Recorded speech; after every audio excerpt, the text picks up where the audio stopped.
اعوذ باللہ من الشیطان الرجیم بسم اللہ الرحمن الرحیم ان الذين آمنوا والذين هادوا والنصارى والصابئين من آمن بالله واليوم الآخر وعمل صالحا فلهم أجرهم عند ربهم ولا خوف عليهم ولا هم يحزنون۔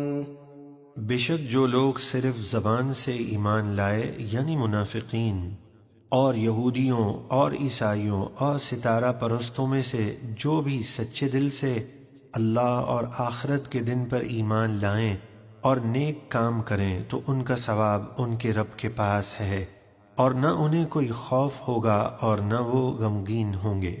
وَإِذْ أَخَذْنَا مِيثَاقَكُمْ وَرَفَعْنَا فَوْقَكُمُ الطُّورَ خُذُوا مَا آتَيْنَاكُمْ بِقُوَّةٍ وَاذْكُرُوا مَا فِيهِ لَعَلَّكُمْ تَتَّقُونَ۔ اور یاد کرو جب ہم نے تم سے پختہ وعدہ لیا توریت پر عمل کرنے کا تو تم نے انکار کر دیا، اور ہم نے تم پر طور پہاڑ بلند کیا اور فرمایا مضبوطی سے لو اس کتاب کو جو ہم تمہیں دیتے ہیں، اور اس کے مضمون کو یاد کرو تاکہ تم پرہیزگار بن جاؤ۔ ثم توليتم من بعد ذلك فلولا فضل الله عليكم ورحمته لكنتم من الخاسرين۔ پھر اس کے بعد تم پھر گئے تو اگر اللہ کا فضل اور اس کی رحمت تم پر نہ ہوتی تو تم ضرور نقصان والوں میں ہو جاتے۔ وَلَقَدْ عَلِمْتُمُ الَّذِينَ اعْتَدَوْا مِنْكُمْ فِي السَّبْتِ فَقُلْنَا لَهُمْ كُونُوا قِرَدَةً خَاسِئِينَ۔ اور بے شک تم جانتے ہو اپنے ان لوگوں کو جنہوں نے ہفتے کے دن میں سرکشی کی یعنی منع ہونے کے باوجود مچھلی کا شکار کیا، تو ہم نے ان سے فرمایا دھتکارے ہوئے بندر ہو جاؤ، تو وہ نافرمان لوگ بندر بنا کر 3 دن میں ہلاک کر دیے گئے۔ فَجَعَلْنَاهَا نَكَالًا لِمَا بَيْنَ يَدَيْهَا وَمَا خَلْفَهَا وَمَوْعِظَةً لِلْمُتَّقِينَ۔ تو ہم نے اس واقعے کو عبرت بنا دیا اس زمانے کے لوگوں کے لیے اور بعد میں آنے والوں کے لیے، اور پرہیزگاروں کے لیے نصیحت بنا دیا۔ وَإِذْ قَالَ مُوسَى لِقَوْمِهِ إِنَّ اللَّهَ يَأْمُرُكُمْ أَن تَذْبَحُوا بَقَرَةً قَالُوا أَتَتَّخِذُنَا هُزُوًا قَالَ أَعُوذُ بِاللَّهِ أَنْ أَكُونَ مِنَ الْجَاهِلِينَ۔ اور یاد کرو جب موسیٰ نے اپنی قوم سے فرمایا بے شک اللہ تمہیں ایک گائے ذبح کرنے کا حکم دیتا ہے، وہ بولے کیا آپ ہم سے مذاق کرتے ہیں؟ موسیٰ نے فرمایا اللہ کی پناہ اس بات سے کہ میں جاہلوں میں سے ہو جاؤں۔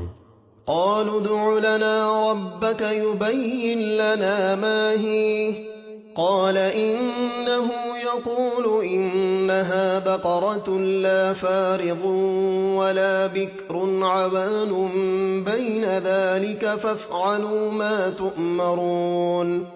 وہ بولے آپ ہمارے لیے اپنے رب سے دعا کیجئے، وہ ہمیں بتا دے وہ گائے کیسی ہے۔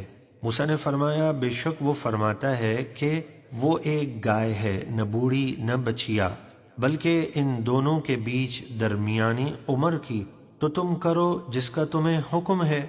قالوا ادع لنا ربك يبين لنا ما لونها قال إنه يقول إنها بقرة صفراء فاقع لونها تسر الناظرين۔ وہ بولے اپنے رب سے دعا کیجئے وہ ہمیں بتا دے کہ اس گائے کا رنگ کیسا ہے۔ موسیٰ نے فرمایا وہ فرماتا ہے وہ ایک گہرے پیلے رنگ کی گائے ہے جو دیکھنے والوں کو اپنے حسن سے خوش کر دیتی ہے۔ قالوا ادع لنا ربك يبين لنا ما هي إن البقرة شابه علينا وإنا إن شاء الله لمهتدون۔ وہ بولے آپ اپنے رب سے دعا کیجئے وہ ہمارے لیے واضح بیان کرے وہ گائے کیسی ہے، بے شک گایوں میں ہم کو شبہ پڑ گیا ہے، اور بے شک اگر اللہ نے چاہا تو ضرور ہم اس گائے تک پہنچ جائیں گے۔ قال إنه يقول إنها بقرة لا ذلول تثير الأرض ولا تسقي الحرث مسلمة لا شية فيها قالوا الآن جئت بالحق فذبحوها وما كادوا يفعلون۔ موسیٰ نے فرمایا بے شک وہ فرماتا ہے کہ وہ ایک ایسی گائے ہے جس سے زمین میں ہل چلانے کی خدمت نہیں لی جاتی اور نہ وہ کھیتی کو پانی دیتی ہے، بے عیب ہے جس میں کوئی داغ نہیں۔ وہ بولے اب آپ ٹھیک واضح بات لائے ہیں۔ پھر انہوں نے اس گائے کو ذبح کیا اور وہ ذبح کرنے کے لیے تیار نہیں تھے۔